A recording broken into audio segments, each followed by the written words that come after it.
બીજા ખોટા ત્યાં જ વિભક્ત કુટુંબનો પાયો છે સાહેબ બધી જગ્યાએ હું એ કામ નથી આવતો અમુક જગ્યાએ સાહેબ યાદ કોઈ છે, કામ કરે મેં છે ઘણા એવા દીકરાઓ જોયા છે કે એની પત્નીના કહેવાના કારણે મા બાપને તરછોડી નાખે છે કે એ પત્નીને નથી સમજાવી શકતો ખોડો કે ભાઈ રહેવા દે, આને મને જન્મ દીધો છે, મને મોટો કર્યો, મને નોકરી અપાવી, મારા માટે આટલી મહેનત કરી, 9 મહિનાથી માએ પેટમાં વેંઢારીને મને મોટો કર્યો છે અને તારા કારણે મૂકી દઉં. પણ આ આકર્ષણ અને ટૂંકી બુદ્ધિ એ વિભક્ત કુટુંબનો પાયો છે સાહેબ. એ હું પણ સાસુમાં ને સસરામાં હોય છે કે ભાઈ તું કાલ આવી છો, આ ઘરની તારી મા પાસે છે. ત્યારે પોતાના બાળકનું અહિત નહીં કરે, વૃદ્ધાશ્રમમાં બેઠી બેઠી માળા કરશે, દીકરાના નામની કરશે, મારો દીકરો સારો ના. છોકરો સાહેબ ક્યારે મા બાપ વિશે વિચારતો નથી, ત્યારે વિચારે પણ નહીં, કારણ કે એ પણ કાલ કોઈના છોકરાનો મા બાપ થવાનો છે, એટલે એ ક્યારે વિચારે એવું કરશે એવું પાછું મેળવશે. હા, એ એવું જ આવશે સાહેબ. તો જેવું એ આવશે અનુસાર તો લડવાનું છે.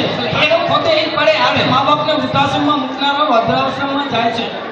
પણ સ્વીકારતો નથી ત્યારે સાહેબ. આ વિભક્ત કુટુંબની દેન છે. વૃદ્ધાશ્રમો, અનાથ આશ્રમો, આ વૃદ્ધાશ્રમની દેન છે. પહેલાના સમાજમાં કાંઈ નહોતું, ગામડામાં ધર્મશાળાઓ નહોતી સાહેબ. મહેમાન આવે ગામના મુખીના ઘરે ઉતરતો, આટલી સંયુક્તની ભાવના. શેરી કે ફળિયામાં એક અનાથ બાળક મોટું થઈ જાય, નોકરી લાગી જાય, ખબર નહોતી પડતી. આ સંયુક્ત કુટુંબની ભાવના હતી. આ રીતિ, આ વિભક્ત કુટુંબ. હું સાચો, મારી વાત રહેવી જોઈએ, અમે કહીએ મા બાપ કરે, હું કરું મારો ભાઈ કરે.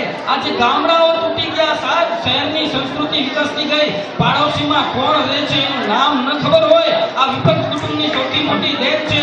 અને ગામમાં તો આખું ગામને ઓળખતા હોય.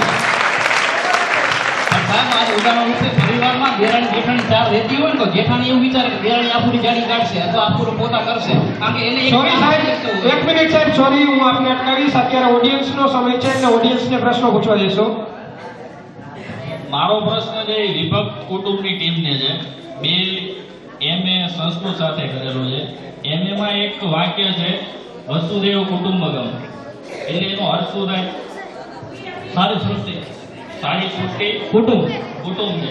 હવે એવું કોઈ એવું વાક્ય છે સંસ્કૃતમાં કે જેમ કહેતું હોય કે એકલા લઈને રહ્યો, એવું તમારા ખ્યાલમાં છે? ગુજરાતીમાં છે, ના ના, સંસ્કૃતના વાત. સંસ્કૃતમાં નથી, કારણ કે એમાં એકલા સંસ્કૃતિ જે શીખવે છે ભેગા રહ્યો, આવું સંસ્કૃતનું વાક્ય છે. જ્યારે ગુજરાતીમાં છે કે નાનું કુટુંબ સુખી કુટુંબ. સાહેબ તમારી એ એમાં એક એ સંસ્કૃત સમગ્ર વિશ્વની જનની છે.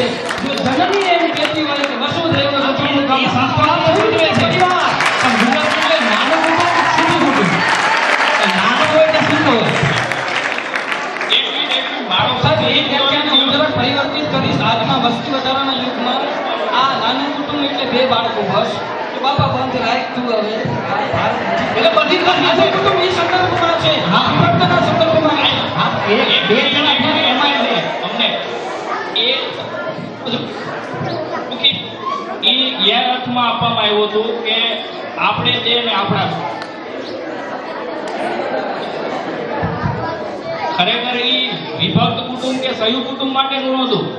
વિભક્ત કુટુંબના કારણે આપણે અત્યારે ઘોડિયા ઘર ખોલવા પડ્યા છે, અત્યારે આપણે અનાથ આશ્રમ ખોલવા પડ્યા છે, અને આપણે વિચાર્યું નથી કે આયા એટલે કે આપણે કામ ઉપર જાય ત્યારે આપણા બાળકોને સાચવે. એ નામની વ્યક્તિની શોધ પણ આપણે કરી છે, એ વિભક્ત કુટુંબે કરી છે, સંયુક્ત કુટુંબે નથી કરી. એ સાહેબ મા બાપના વારા એટલે જ પડ્યા છે કે મા બાપ એના વિચારસરણી અનુસરતા અનુકૂળતા નથી સરતા. આજે પતિ પત્ની વારા પડવા પડે, એક મહિનો અહીંયા રહેશે, એક મહિનો ઉમાં રહેશે. પતિ પત્ની બે કામે જાય છે તો ઘરે આયા આગળ સાચવી જવું પડે છે. તેના કારણે આપણે વિભક્ત કુટુંબમાં રહી છીએ. ત્યારે જો ખરેખર સંયુક્ત કુટુંબમાં રહેતા હોત તો એના સાસુ સસરા સાચવે કે ન સાચવે, એના જેઠ જેઠાણી સાચવે કે ન સાચવે, કાંઈ શોધ કોને કરી? એ જેઠને છોકરા તો હોય ને, એમાં જેઠને છોકરા ન હોય એમાં. અત્યારે સાહેબ આયા પાસે જે રાખીએ છીએ ને, તો આજનો એક નાનો એક જ્વલંત ઉદાહરણ આપું કે આયા એની પાછળ જાતીય શોષણ કરે છે બાળકનું. જ્યારે દાદી હોય છે એ હૂંફ અને પ્રેમથી બાળકને મોટું કરે છે. જ્યારે એની પાછળ મૂકી જાય છે, જ્યારે એક જ દીકરાના પુત્ર હોય તો ત્યારે રૂમમાં એને એ દાદીને 4 દીકરા હોય અને ચારેના સંતાન હાંકળવા હોય તો એ ચારેના હાંકવી શકે ત્યારે એમ થાય કે તમને મારા પાસે એક મિનિટ સાહેબ, આપણે મલેકભાઈનો પ્રશ્ન રજૂ કરશે. મારો પ્રશ્ન વિભક્ત માટે છે કે જ્યારે કોઈ જે બાળક હોય છે એના માતા પિતાની વાતને સ્વીકારતો નથી અને છૂટો પડી જાય છે વિદ્યાર્થીઓ અવાજ ન કરો. એના માતા પિતા નથી અને છૂટો પડી જાય છે. પછી જ્યારે છૂટા પડ્યા પછી ઘણી બધી એવી બાબતો હોય છે કે એના પત્નીની બાબત હોય છે, તો શું બધેના પત્નીની બાબતો સ્વીકારે છે? બરાબર. ત્યારે એની પત્નીના વિરોધમાં જાય તો એની ખોટી બાબતો પણ એ સ્વીકારે છે, તો ત્યારે એ શું કરશે? પછી એનાથી કેટલો વિભક્ત થશે? સમજ પડી? પછી તો શક્યતા જ નથી ને, કેમ થાય કોડો ઘર ઊંધું છે, આઈડી મૂકે તો માય રેડી હા. પકડે આ પેલા કામમાં.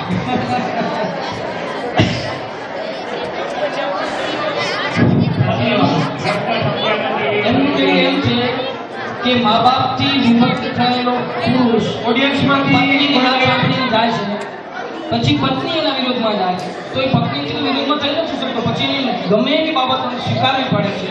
તો શું કરે પછી? કારણ કે પરિવાર તો ભેગો જ નથી. હવે પત્નીને મૂકે તો જાય, તો તમે શું કહો છો બાબત?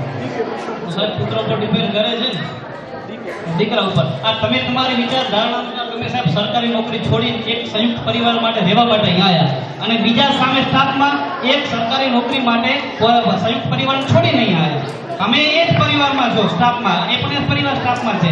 એક છોડીને આવ્યો છે, એક છોડવા માટે બીજાને તૈયાર છોડી પોતાની પાસે સંયુક્તમાં એ ગયો છે. વ્યવસ્થાના ભાગરૂપે આવે છે. એમાં સંયુક્ત કુટુંબ કે વિભક્ત કુટુંબનો ભાવ ફરિયાદ દેવડાવી સહદેવભાઈ કે સંયુક્ત કુટુંબ એટલે વ્યવસ્થા માટે, આર્થિક ઉપાર્જન માટે અલગ થવું નહીં. અર્થ માટે ના, આર્થિક ઉપાર્જન માટે અલગ થવું એ નહીં, પણ વિચારસરણીમાં હું જ સાચો, મારું જ કીધું બરાબર થવું જોઈએ. તમે કોઈ વાત મને સ્વીકારે નથી, એ વિભક્ત કુટુંબ છે. અને એ સંદર્ભમાં સંયુક્ત કુટુંબ આપણે ભેગા રહીએ, વિચારસરણી એક હોય, અલગ અલગ રહેતા હોય તો પણ, તો એ સંયુક્ત કુટુંબ જ છે, વ્યવસ્થાનો ભાગરૂપ આવે છે. સોરી સાહેબ, આપણે અહીંયા ઓડિયન્સનો અભિપ્રાય લેશું સાહેબ, 1 મિનિટ. અને બીજું એક ખાસ આપ શ્રીને નમ્ર નિવેદન કે કોઈના વ્યક્તિગત બાબતમાં લઈ જશું, ફક્ત મુદ્દા ઉપર ચર્ચા કરશું. હાલો સાહેબ, સહદેવ સાહેબ, તમને મારો પ્રશ્ન છે. તમે કહો છો કે સંયુક્ત કુટુંબમાં કે આત્મહત્યાના પ્રમાણ વધારે બને છે, તો વિભક્ત કુટુંબમાં તમને ખબર હશે ને આત્મહત્યાનું પ્રમાણ કેટલું છે આપણા દેશમાં, કે આત્મહત્યા કેટલા ટકા સુધી થાય છે? એમ વિભક્ત થતા આવે એમ આત્મહત્યાનો વધારો ઘટાડો થતો આવે. વધારો થાય છે સર, ઘટાડો થતો જ હા, નથી. એટલે જરૂર નથી સાહેબ. 19% એ સમ 2011 માં હતું સંયુક્ત પરિવાર. તો સંયુક્ત પરિવારના 19% હતા, વિભક્ત કુટુંબના 80% છે. સાહેબ સાહેબ સાહેબ તો માન્યતા એમાં ધરાવે છે એટલે સમ 81% છે વિભક્ત પરિવારમાં. સાહેબ, તમે કહો છો કે સંયુક્ત કુટુંબમાં આત્મહત્યાનું પ્રમાણ વધારે છે, પણ વિભક્ત કુટુંબમાં આત્મહત્યાનું પ્રમાણ એક અહેવાલ મુજબ 63% છે. તો સંયુક્ત કુટુંબનું વધારે થયું કે વિભક્ત કુટુંબનું વધારે થયું? આજના સમયમાં જે વિભક્ત કુટુંબ થયા છે, કહીએ તો આત્મહત્યાનું પ્રમાણ 63% થયું, તો સંયુક્ત કુટુંબમાં ઓછું થયું ને? ઓછું થયું પણ સામે વિભક્ત કેટલો માન્યતા સ્વીકારો છો સાહેબ? વિભક્ત સ્વીકારવાના કેટલા છે? 81% છે. તો એમાં મૃત્યુ દર પણ વધારે જોવા મળે છે. સાહેબ, તમે સ્વીકારો છો કે વિભક્તમાં પ્રમાણ વધારે છે? હા, વિભક્ત દર તમે પણ સ્વીકારો છો સાહેબ? હા, એને વિભક્તમાં ના ના ના ના 63% 19% એમ સામે વિભક્ત પરિવારને માનવામાં પણ એના માનવામાં આત્મહત્યાનું પ્રમાણ વિભક્તમાં વધારે છે. સત્યભાઈ, જનકાભાઈ, ફરીથી નમ્ર વિનંતી છે આપ શ્રીને, ઓડિયન્સ પાસેથી આપણે પ્રશ્ન લઈશું. મારો પ્રશ્ન સંયુક્ત કુટુંબમાં છે. સમાજશાસ્ત્રના એક વિષય શિક્ષક તરીકે સંયુક્ત કુટુંબની વ્યાખ્યા એ થાય કે જેટલા પરિવારના સભ્યો એક છતની નીચે રહેતા હોય, એક રસોડે જમતા હોય, એને સંયુક્ત કુટુંબ કહેવાય. હવે પણ આપણે તમે સાહેબશ્રીએ એવું જણાવ્યું કે વ્યવસ્થાના ભાગરૂપે, નોકરીના ભાગરૂપે અલગ રહેતા તો એ વિભક્ત નથી. તો અલગ રહે છે તો એ વિભક્ત છે. એમને ક્યારેય સંયુક્તમાં જે પ્રશ્નનો સામનો કરવો પડે છે ને, એ સામનો અલગ રહે છે એને કરવો નથી પડતો. અને બીજું, તમે એક પ્રશ્ન એવો કર્યો હતો કે જ્યારે પુત્ર છે એની વહુ કે છે ત્યારે અલગ થાય છે. એક પ્રશ્ન એવો કર્યો. હવે સંયુક્ત કુટુંબમાં જો સ્ત્રીને જ બધા લાભ થતા હોય તો એ કોઈ પોતાના લાભ છોડીને અલગ થશે? કોઈ પોતાના લાભ છોડીને અલગ નહીં થાય. બીજું, સ્ત્રી જ્યારે એના પતિને કહે છે કે જ્યારે પોતાની અન્યાય થાય છે, પોતાને માન નથી મળતું, સમજી ત્યારે ગયા અલગ થવાનું કહે છે. છે એ અલગ થાય છે. સ્વતંત્રતા નહીં, સ્વાભિમાન, પોતાનું સ્વાભિમાન ત્યાં જળવાતું નથી. આપણું અને એ બીજું, જવાબ આપો. સાહેબ, હું તમને પ્રશ્ન પૂછીશ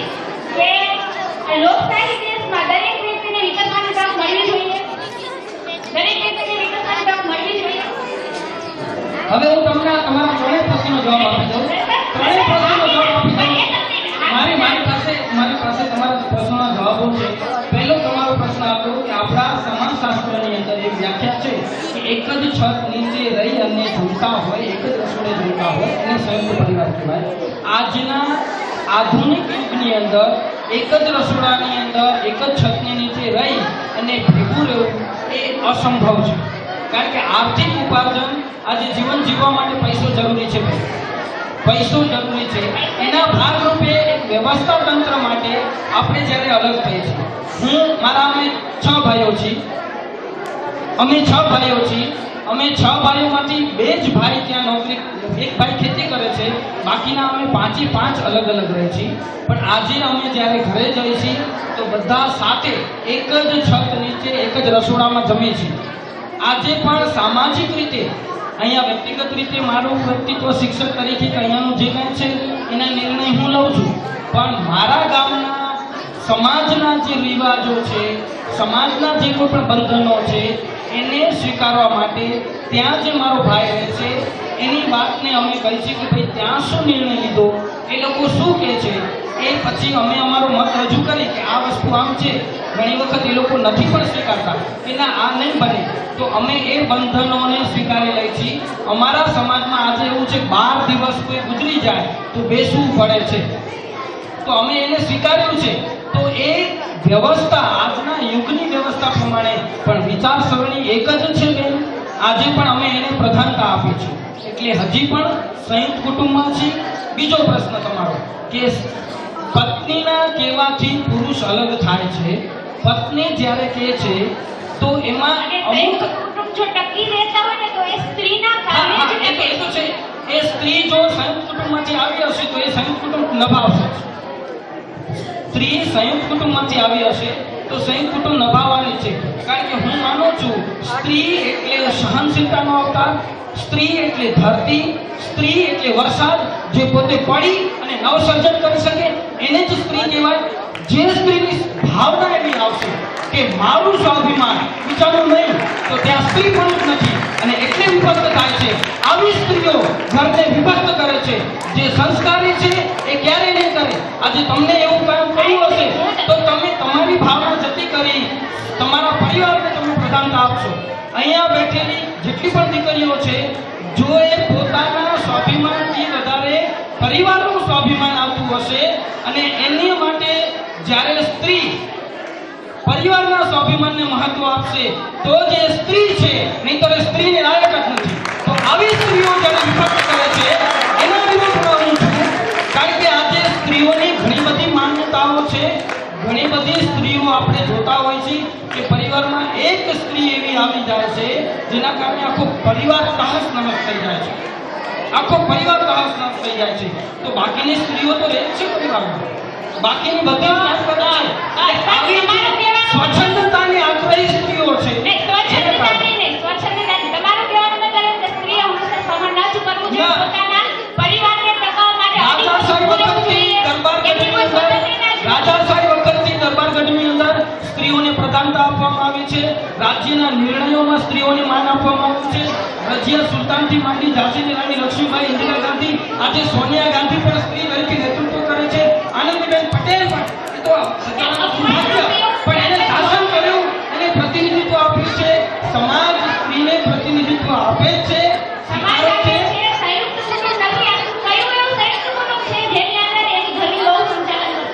બહાદુરગઢમાં જઈ આવો, બહાદુરગઢમાં પિંગુભાઈને પૂછી લો. આજે આ ઘરનું સંચાલન સ્ત્રી કરે છે. આ સંચાલનની વાત કરી તો એક ઘરનો વ્યક્તિ સંયુક્ત પરિવારમાં જે મોભીઓ કેસ કરતો હોય છે ત્યારે ઘરનું સંચાલન હું માનું છું પુરુષ ક્યારેય કરી શકતો જ નથી, સ્ત્રી જ સંચાલન કરે છે. જ્યારે વિભાગમાં સાહેબ બધાની જવાબદારીનો ભાગ રહે છે. આજે ઘરમાં પણ પત્નીનું જાણતું હોય, પત્ની કેમ ન થાય, આ સંચાલન સ્ત્રી જ કરે છે. ઘરનું તો માત્ર નામ હોય છે. વિભાગમાં બધાની જવાબદારીનો ભાગ રહે છે. પત્નીનું જાણતું હોય તો વિભક્ત થવાનો કોઈ પ્રશ્ન જ નથી હોતો સાહેબ. સ્વચ્છંદતા ભરેલી સ્ત્રી વિભક્ત થાય છે, થાય છે, થાય છે. જેનામાં સ્વચ્છંદતા હોય છે સ્ત્રીને જ્યારે અન્યાય થાય છે ત્યારે એ વિભક્ત થાય છે. એ અન્યાય થયો એને ક્યારે ખબર પડે છે બેન? એની સ્વતંત્રતા આપતી હોય છે મહત્વાકાંક્ષી ત્યારે ટાઈમની મર્યાદા હોવાના કારણે એક છેલ્લો પ્રશ્ન આપણે લઈ લેશું. ચર્ચાનો સમય આમ પૂરો આમ તો 6 વાગ્યા સુધી એનો નિવડો નહીં આવે. મારો ડિબેટ છે. હા. વિભક્ત કુટુંબની છે. શું તમે વિભક્ત કુટુંબમાં માનો છો? હા કે ના માનો? તો કેમ? અત્યારે આ સંજોગ વસાત માનીએ છીએ, અત્યારે બેઠા છીએ એટલે માતા પિતા જે હોય એનો એક દીકરો હોય તે તેને ભણાવે. ભાઈ વાત તો સાંભળો. હા, સાંભળો ભાઈ એની વાત. મહેનત કરીને દીકરાને ભણાવે ગણાવે અને તેને નોકરી અપાય તેના લગ્ન કરાવે. પણ આવનારી જે કન્યા છે તે એમ કહે કે મારે જુદા રહેવાનું છે અને છોકરો માની પણ જાય તો એ ગડબડમાં મા બાપના સપના નથી. બોલો બોલો જવાબ આપો. વિભક્ત કુટુંબની શું પ્રશ્ન? હા. બોલતી બંધ થઈ ગઈ. એ છોકરો એક જ બેઠા તો છોકરો એક જ એટલે પહેલા જેમ કીધું એક જ છોકરો તો જવાબદારી કોની હોય કે દીકરાની જ હોય કે મા બાપને સાચવવાની. તો એ વિભક્ત જ કહેવાય, એ સંયુક્ત ન કહેવાય. એક જ દીકરો છે, બે દીકરા હોય તો એમાં ફાટ પડે, એક મગના બે ફાડિયા થાય. મગ આખો છે તો એક જ દાણો કહેવાય. તો એક દીકરો છે તેની જવાબદારીનું ભાન એ દીકરાને હોવું જોઈએ કે જેણે મને નાનપણથી મોટો કર્યો છે એને વૃદ્ધાવસ્થા સુધી મારે એટલે એ સંયુક્ત પરિવારની ભાવના સ્વીકારે. વિભક્ત એક દીકરો છે ના, ના, ક્યાં જાય? સંયુક્ત પરિવારની ભાવના સ્વીકારે છે. અને જવાબ આપો ભાઈ એવી અપેક્ષા છે. ઈ મા બાપ છે કે પોતાના દીકરા પાસે વગર ક્યાં હોય? એક દીકરો તેની પાસે માંગણી કરે કે ભાઈ બેટા મને હાથ એ તો મા બાપે એક રાખ્યો ચાપાસ કર્યો હતો. એ તો ભણતા હોય તો એને સીધો જ એક છે. ભાવના સંયુક્ત પરિવારની. એનો એક દીકરો હોય એટલે વિભક્ત ના કહેવાય, એ સંયુક્ત જ છે પોતે. વિભક્ત હોય અને કેમ વેચવાની જરૂર નથી પડતી. કુટુંબ નાનું છે પણ તે આ પડે હા એ વિભક્ત એવું નથી.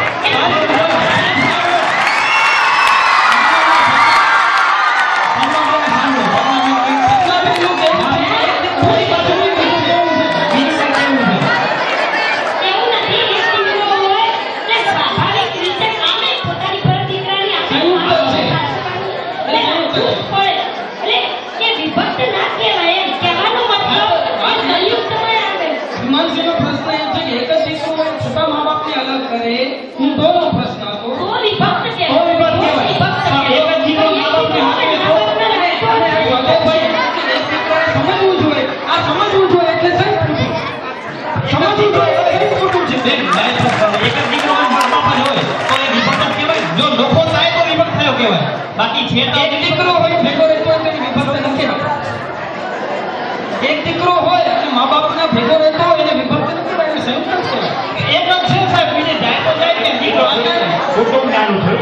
કુટુંબ નાનું થયું થાય. મા બાપ અલગ રહેતા હોય છે તો આ સાહેબ નાનું કુટુંબ જ થયું ને, એક દીકરો કે એક દીકરી હતા. ના, ના. એક દીકરાના મા બાપે અલગ રહેતા હોય છે સાહેબ. આમાં ઘણા ઉદાહરણ છે ઘણા બધા. સમય અહીંયા પૂરો આપણે જાહેર કરીએ. એનો મતલબ એ કે સંયુક્ત કુટુંબ એ જ સર્વશ્રેષ્ઠ છે. સંયુક્ત કુટુંબ જીવનમાં વ્યક્તિ નિર્માણ કરી શકે. એનો મતલબ એ છે વિભક્ત કુટુંબ સંયુક્ત કુટુંબ નથી સાચવતા એટલે જ અલગ પડે છે. બંને કુટુંબ વાળાને સ્વીકાર નથી કરતા. બંને પોતપોતાની રીતે સાચા છે. આજના આ જમાના પ્રમાણે વસુદેવ કુટુંબકમની ભાવના સાથે આપણે રહીએ, એ ભાવના સાથે આપણે કાર્યક્રમ પૂરો કરીએ છીએ.